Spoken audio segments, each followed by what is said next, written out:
Today is currently the 2nd of April. Southampton play Crystal Palace tonight at St Mary's Stadium. Southampton currently have 9 points, and I'm doing an entire video based on the fact that I'm so confident that they will not win tonight that it doesn't even matter what I do.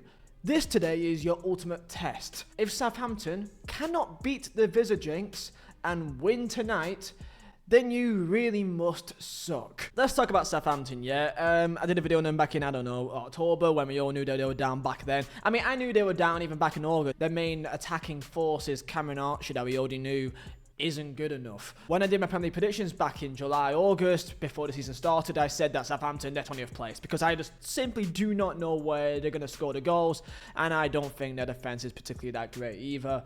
They just don't have the quality. They've got maybe some little young players that can maybe do well. Dibbling wasn't even a player that was even on anyone's minds outside of Southampton at this stage. And even with him being added to the mix, they still suck. So we got a quote here by the manager of Southampton, by Ivan Juric, who looks like the most saddest man I've ever seen. Quoted, "We have the goal to not be the worst team in the history of the Premier League. Let's see what we will do."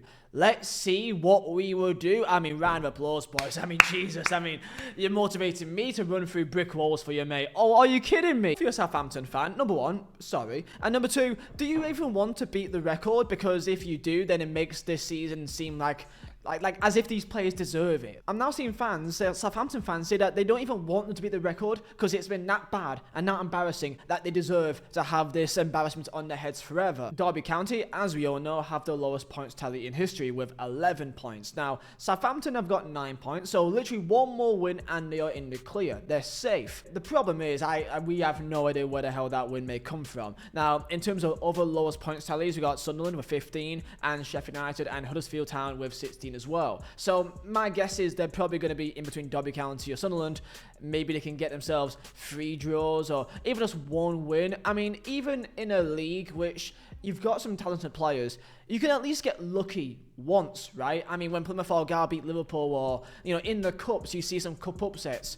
You can expect them to do a cup upset at least more than 2 times. They've only won 2 games the entirety of this season in 29 games. They've sacked Russell Martin, put them up, and in my opinion, I don't think keeping Russell Martin would have made much of a difference anyway. And they've conceded 70 goals. However, I don't think this will beat the Sheffield United record of last season when they conceded over 100. If you was to guess the 2 teams that Southampton beat this year, you would be not surprised, because number 1 was, of course, Ipswich, that are also down there in the mud with them. And number 2 is, well, it may sound pretty good now, but this was Sean Dyche's Everton in November, which sucked. They had even the smallest amount of hope this year in a cup run. They went to the quarterfinals at EFL Cup and got beaten by Liverpool, which is not too bad. They did beat Stoke City in progress, so hey, at least they did something there. And then in the cup, in the FA Cup against Burnley, a low league opposition, but they were on a high Burnley. They also failed then as well, losing 1-0. What I've noticed is that Southampton, they're not even really drawing games. Like, they're just losing. 2 wins, 3 draws, and 24 losses. Now, comment down below, do you think Southampton will beat the record, or do you think they'll stick on 10 points and 9 points, or maybe even level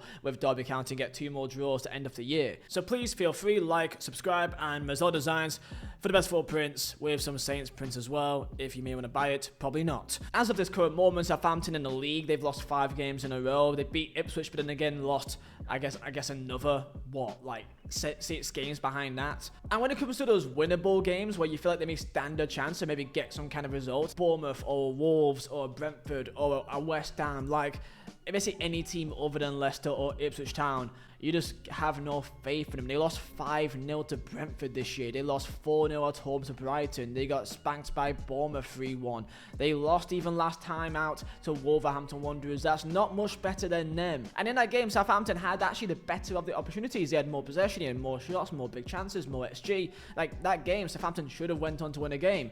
But no, obviously. Now, Southampton have Crystal Palace at home tonight, and this seems like, on paper, like a very gettable game. Like, out of all games on calendar at home, maybe they can get a victory here. But I simply have no faith that they could beat any team other than the ones around them in Ipswich or Leicester. They do play Leicester at some point this year, but it is away from home, and it is the 4th to last game of the season. They've got Aston Villa, they've got West Ham away, they've got City, they've got Arsenal, they've got Everton away. Like, The only time I can see them getting any result is maybe, and this is a maybe, tonight against Crystal Palace, or maybe Fulham at home. They still got Spurs away, and I guess there's Leicester as well that they may be able to do something. Really, there's 3 games I can see here that maybe they could do something. They probably can't beat Fulham, they probably can't beat Palace, and well, you know, Leicester away, let's just flip a coin on that one because they both suck. Oh yeah, and also I'm pretty sure that this weekend Southampton could also be relegated. By literally the first week of April, they could be already down. That's if Southampton don't beat Palace, they don't beat Spurs, and also Wolves beat Ipswich this weekend. Now, all relatively possible. So what is the actual problem with Southampton? Like, as a team, what is their problem? Well, number one, they've not got enough experience in a team. I don't see where on earth the goals are going to come from. The attackers, they seem way too much lightweight for me. They seem too lightweight. But here's one sad thing here for Southampton. They actually haven't been like... They've had hope.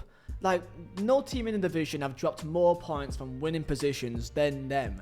They've dropped 23 points from winning positions. They've took the lead in games quite often, but they just cannot see those games out at all. Only once this year they've even led by 2 goals, and they still lost the game, losing to Leicester 3-2 earlier in the year. Experience-wise, it's a big part. They've got quite a youngish team, and if they have got players that are a bit older, they're not particularly that great, you find.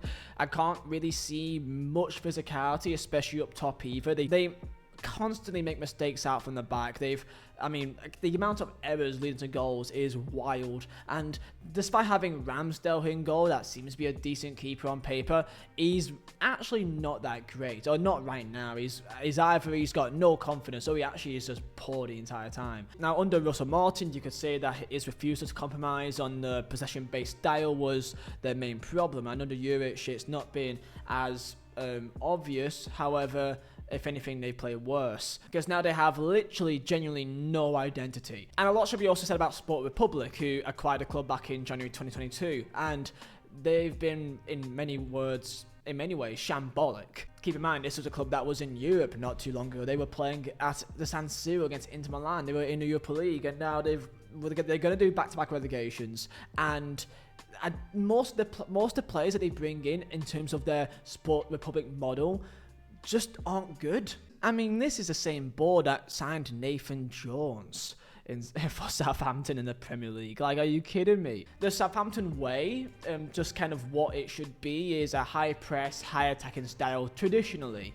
And when he signed Nathan Jones, who's probably the most no Premier experience, but also the most direct style of play manager in the world, the fact how they thought that could work is remarkable. Sport Republic has spent almost £200 million in transfer fees, but yet they still are playing the likes of Adam Armstrong up top this year. Comment down below your thoughts on Southampton, but I mean, their defense sucks, and their midfield doesn't even look most of the time. I mean, I swear I remember watching games where Aribo just kind of jogs back. The fullbacks look like they could try hard a bit, but again, not that great. And attacking wise, they're relying on literally a kid that at this stage doesn't even want to be there and dribbling.